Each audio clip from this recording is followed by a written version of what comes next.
Hello everybody! Okay, so today I'm going to teach you how to track the enemy jungler in League of Legends. Now, this is a pretty hard concept to apply to your game, which is somewhat easy to understand, I would say. At least the basics of this. So let's get right into this.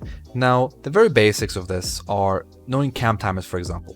Now that means you want to know that, for example, red buff and blue buff, they take 5 minutes to respawn, and something like race, for example, takes 2 minutes, and as of patch 11.10, 2 minutes and 15 seconds, which used to be only 2 minutes. So that's something that you need to know. It will become apparent as to why later. Now, jungle routes for level 3 are also pretty simple. Most of you guys know this. For example, doing red into blue into Gromp gives you level 3, or doing one side of the jungle also gives you level 3. Something that won't give you level 3, for example, is doing red into wolves into then blue. That is not going to give level 3, you will still be level 2. So you want to know what kind of combinations you can run to hit level 3. The second, or the third thing actually, is going to be CS counting. This is also very simple. In League of Legends, every single jungle camp gives you exactly 4 CS. So, for example, clearing red buff gives you 4 CS. Clearing race also gives you 4 CS. So doing these 2 camps will have 8 CS. So if you then also do a blue buff, that's another 4 CS, which then equals 12. So no matter how many minions are in each camp, they always give you 4 CS. Very important, you will see why later as well. Now the next step is knowing how fast the enemy jungler clears. It's not really a step, I guess, it's more of a baseline of jungle experience, but you kind of want to know what timers junglers usually appear on the map on. So for example, Lee Sin doing for a blue into Gromp into red clear, he might be top lane at like 220 to 230. The reason you want to know this is because then again, you can kind of ping your team to, well, back off, to be careful, and you will probably know that I don't know, Kayn is most likely going to full clear and going to take 6 camps before Scuttle Crab actually spawns. So you just want to have a rough estimate time in your head of knowing when these junglers appear where on the map, because this makes things a lot easier. Also, assessing lane matchups is really important. The reason you want to do this is because sometimes, or depending on what type of jungler the enemy is, he will play around a lane, for example, instead of actually worrying about his jungle camps too much. So in this game, for example, a quick example I can make is the Talon, which is the enemy jungler in this case, because I am the Shaco, but we kind of pretend like we are the enemy jungle. So in this case, I am now the Talon, I'm inside of his head, and I'm trying to think, okay, if I am this Talon, who's my enemy jungler, what could I do to win the game? What's my win condition? Who do I want to gank to win the lane? To win a game, sorry. So for example, Lee Sin is very attractive to gank because he has a winning matchup, and if he gets a couple of kills, he actually shits on this Jax. Right? So that's one example. Obviously, other lanes play out differently, and you might want to gank, for example, mid lane to provide some pressure, or provide vision, rather, to help her not get ganked by me. But that's more advanced, and that's something that I can do in another video, maybe. But that's something you want to keep or pay attention to, because it's going to dictate how the enemy jungler plays, and how, you know, kind of what mistakes he might make. Okay, step 1, define what type of jungler he is, and what, like, you know, what his first clear is going to be. Now, this is very simple. There's 2 types, usually, I would say. There's a farming jungler type, which in Season 11 is what most people do. They go for 6 camps, and then go for Scuttle Crab after. They usually don't gank. And the second type is stuff like heavy gankers. Usually, okay, well, there's 2 different ways you can do this. You can either do a 3 camp clear. For example, Lee Sin or Elise might do that. So they do double buff and then Gromp and then gank. Or they might do like 4 or 5 camps. This can all happen. It kind of depends. Especially, again, as I said in Season 11, it's really important to take as many camps as you can. Heavy ganking style is not as strong anymore. So you're most likely going to see very little level 3 ganking junglers. Or 3 camp ganking junglers. Obviously, there's also level 2 cheese ganking, which basically means a Jarvan or a Xinzao or a Twitch will maybe do only the red buff and then go top lane or go mid lane. Obviously, if they're on the other side, go mid lane and go bot lane. So that's something you want to, you know, kind of understand and be aware of, and to try to ping your team. Now, step 2, which is even more simple, is, well, kind of just see what buff he starts on. Something that ties in with this is also at level 1, when the game starts, this is exclusive to Shaco, so if you are a non-Shaco player, this is something you can do. You can try to get some vision down here to stop invades, you can get some vision in the enemy jungle to try and, cheese some early game power, or some, early game advantage, and then swap to the red trinket and go back to the camp you want to start on. But for Shaco, this doesn't really apply too much. This obviously stops also invades from happening, you can counter stack and all these kind of things that you want to think about at level 1. But what this video is about, which is jungle tracking, it's not too important. It does help though, because vision, again, always helps deducting where the enemy jungler is and where he might be. But what step 2 is, in fact, is just, well, starting position. The way you see that, or the way you find out, is very simple. You pay attention while clearing. Where do you see the enemy jungler? Where do you see the enemy laners? In this case, if we pause right now, it's maybe a bit hard to see. But the enemy Zillion and enemy AD carry, which is Misfortune, are already showing on bot lane, while the enemy top laner is still not there. So what that means is these guys are not leashing, but it looks like the enemy top laner is actually leashing on the red. So by that, we know, okay, enemy talent is going to be here, and then, well, depending on what path and what type of jungler he is, he might do a different clear. But this is very important because this is going to help us deduct the jungle path that he took later on in the video. So obviously people can fake leash. What that means is they might actually have both laners appear lane to lane, or sometimes both laners will actually be on lane right away, which means the enemy jungler might have done a solo clear. Something like a Kayn or Lilia can, for example, start on their race, but usually that's not too common, and you should know that these type of junglers just have that sort of clear. Okay, perfect. Let's do step 3.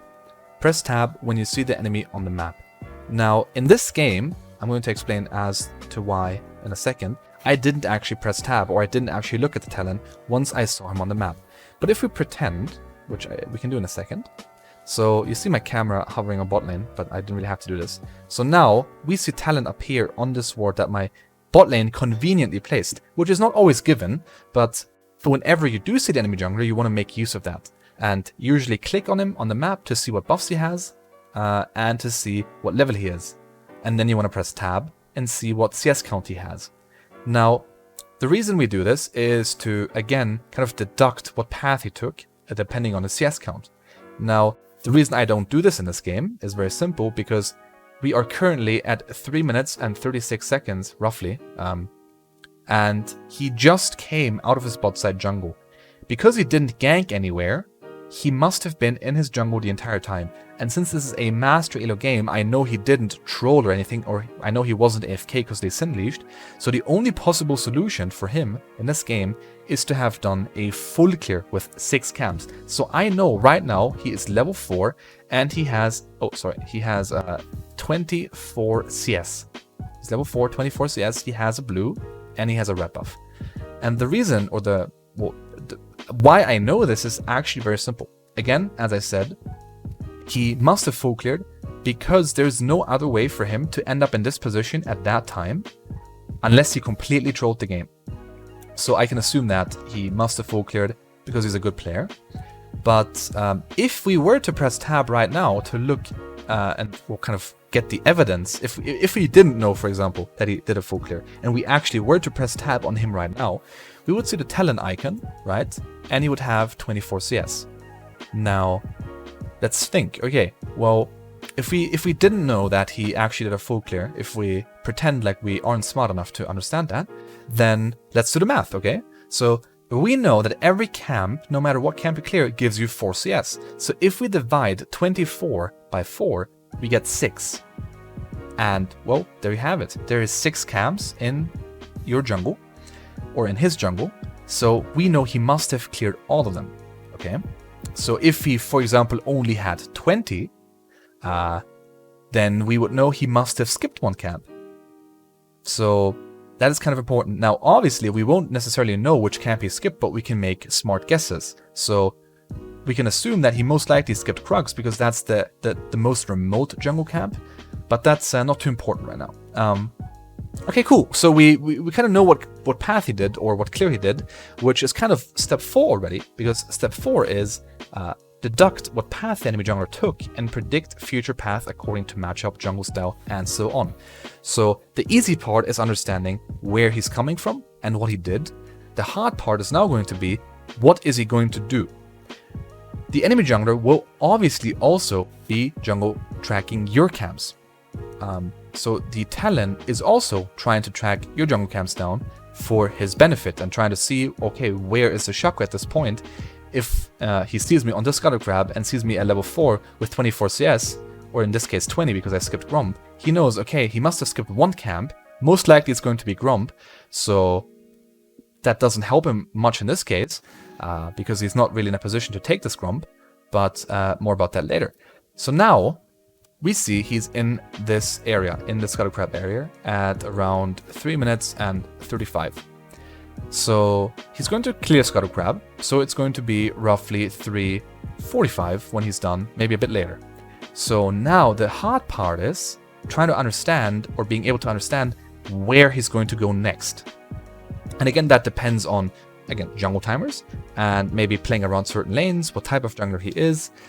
But if we are a bit smarter, and we know that he knows that our Wraiths are going to spawn, because this is why the jungle timers are so important. Wraiths spawn at 1 minute and 30 seconds. Now, if we say, I don't know, they take 10 seconds to clear, that makes 140, right? Not the plus sign here, but so we're at 140. Now, we know that camps take 2 minutes and 15 seconds to respawn. So if we add those two times together, we get 3 minutes and 55.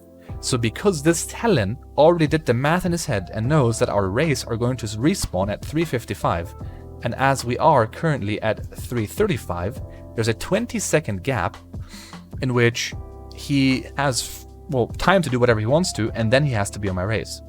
So this is very, very important, because now this is where the 5D chess comes in, where you want to be one-upping each other's game plan and being the better jungler and being the smarter jungler.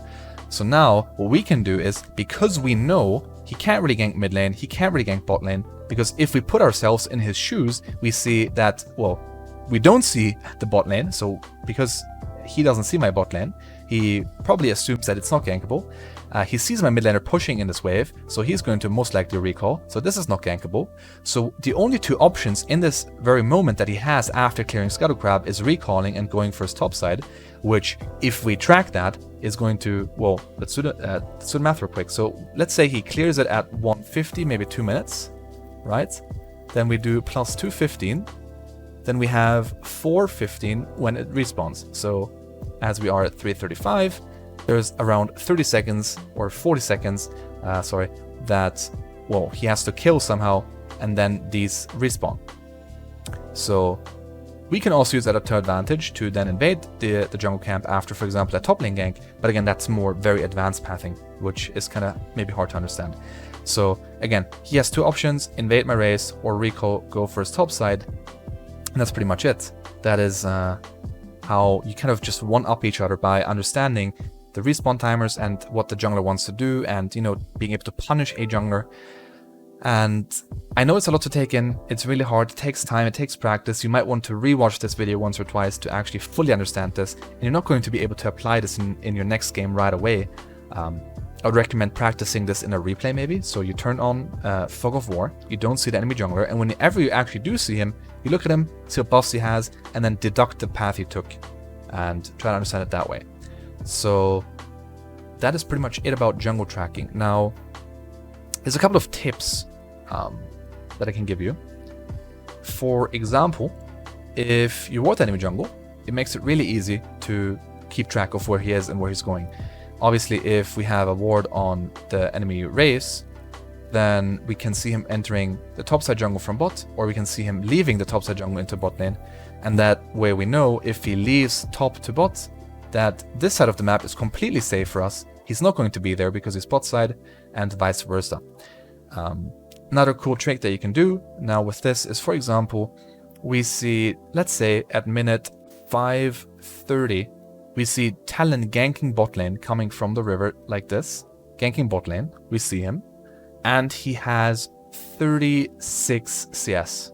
Now, you guys can pause the video real quick to understand what path he took. There's a couple of variations that he could have done, but the most likely one is probably going to be going back to base after Scuttle Crab. So we know he left his jungle because we know he did a 6 camp clear. So 6 times 4 is going to be 24.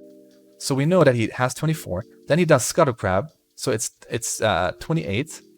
And then after going back to base, he must have cleared 2 more camps. Because there's 8 camps, or sorry, 8 CS missing, which is 2 camps. So he must have done 2 more camps after getting out of base and then ganking bot lane.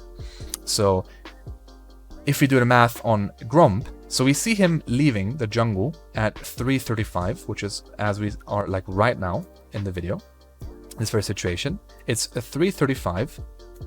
So if we do the math, if we add 2:15 to this, and we assume they ganked bot at 5:30, again, might be a bit hard, but bear with me here. We know it's 5:50, right? So his Gromp hasn't even respawned yet. So we can rule out the fact that he took it. So the most likely path he took is going to be going out of base, going Krugs, then going Race, and then going straight to bot lane gank. Okay? So obviously this is all a lot of predicting and a lot of thinking into the future, but that's what high elo is all about. And this is where people start to struggle and people start to not be, able to understand anymore how to improve. This is how. So again, I hope this helped. I hope this made sense. If you have any sort of question regarding jungle tracking itself, some of the basics, maybe some other questions, feel free to let me know in the comment section down below. I also have a Discord server, so if you want to join, obviously I'd highly appreciate that. Obviously, ask any questions that you want, preferably not in DMs, but instead in the server, so other people see the questions as well. I have a Twitch channel where I stream my League of Legends games. I try to make the content as educational as possible at the moment because I kind of enjoy this type of content. So if you want to support me, I'm trying to push for Twitch partners, so I can use any viewer I can get at the moment.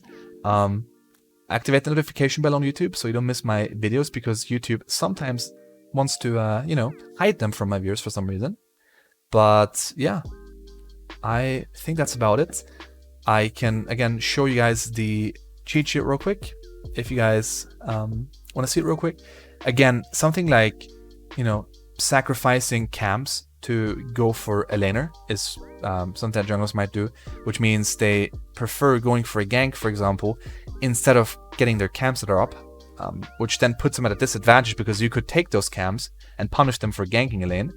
But in his shoes, it might be worth it because he now has a winning top lane and you have a losing top lane, but you now are kind of winning the jungle match up a bit more. But again, that's just very, very advanced jungle pathing that is something that you will learn over time. And then things like, using pings to let your team know where the enemy jungler is. You might know that the talent is on Krugs right now, but your team doesn't. So whenever you are very sure whether the enemy jungler is, we see one of your lanes overextending and you think the enemy jungler is there, let them know, please ping them. If they int regardless, and even if they don't listen to your pings, that is not your fault, it's their fault. But stay calm, collected, and carry the game, okay? So, hope you enjoyed the video. Appreciate any feedback, any video recommendations for future educational content, or anything that you have to say. Apart from that, I will hopefully see you guys in my Discord, on my Twitch, on my next video. So, have a good day, and peace.